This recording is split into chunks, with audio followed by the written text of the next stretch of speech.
This is Kavya's Capital.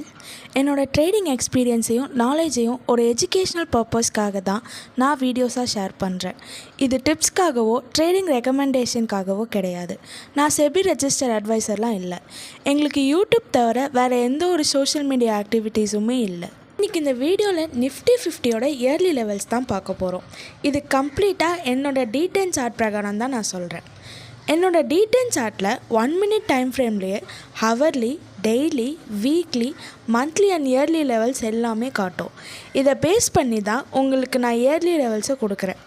என்னோடய எல்லா ட்ரேட்ஸுமே இதை பேஸ் பண்ணி தான் இருக்கும். இந்த ப்ரிவ்யூவில் நான் கொடுக்குற லெவல்ஸ் எல்லாமே அதுக்கான entry and exit, profit ratio, risk ratio எல்லாமே எனக்கு தெரிஞ்சு தான் நான் ட்ரேட் பண்ணுறேன். இந்த லெவல்ஸ் எல்லாமே டிப்ஸ்க்காகவோ ட்ரேடிங் ரெக்கமெண்டேஷனுக்காகவோ கிடையாது. உங்கள் ட்ரேட்ஸ் எல்லாமே உங்கள் கேபிட்டல் அண்ட் ரிஸ்க்கை பொறுத்து தான் இருக்குது. இது வெறும் எஜுகேஷ்னல் பர்பஸ் தான். நிஃப்டி 50 2025 டிசம்பரோட கடைசி ட்ரேடிங் டே ஆன நேற்று க்ளோஸ் ஆன வேல்யூ 26,141.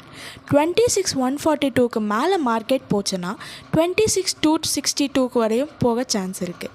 26,262க்கு மேலே செட்டில் ஆச்சுன்னா ஃபுல்லாக அப் ட்ரெண்ட் தான். இதோட ரீட்ரேஸ்மெண்ட் பாயிண்ட்டாக 26,113 காட்டுது. இதுக்கு கீழே வந்தும் பவுன்ஸ் பேக் ஆகி மேலே போக சான்ஸ் இருக்குது. இப்போ சொன்னது அப் ட்ரெண்டுக்கான சான்ஸ் இருக்கிற லெவல்ஸ். இப்போ டவுன் ட்ரெண்டுக்கான சான்ஸ் இருக்கிற லெவல்ஸை பார்ப்போம்.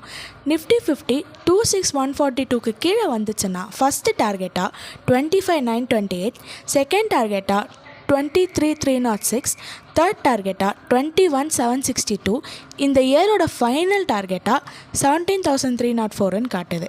இதோட ரீட்ரேஸ்மெண்ட் ஜோன் 26,026ம் 25,957ம் காட்டுது.